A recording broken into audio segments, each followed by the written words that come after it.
अस्सलाम वालेकुम। Asia 41 news के साथ मैं हूं आपकी मेज़बान मुतरबा यूसुफ।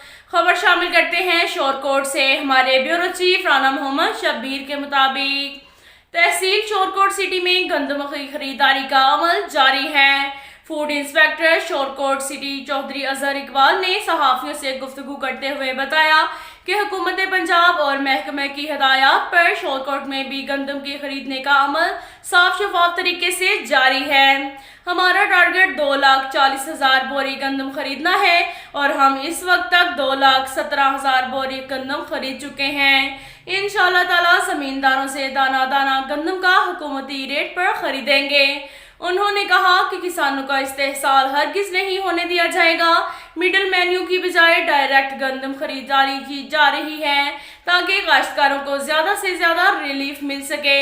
इस मौका पर इनके हमरा सुपरवाइज़र महकमा फूड शाहिद इकबाल, सुपरवाइज़र महकमा फूड हारिस अहमद और काफ़ी तादाद में ज़मींदार भी मौजूद थे।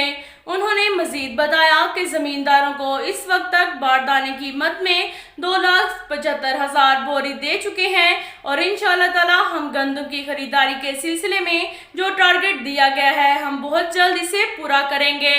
अब तक के लिए इतना ही काफ़ी है। मिलते हैं अगले बुलेटिन में, हमारे साथ रहिएगा। अल्लाह।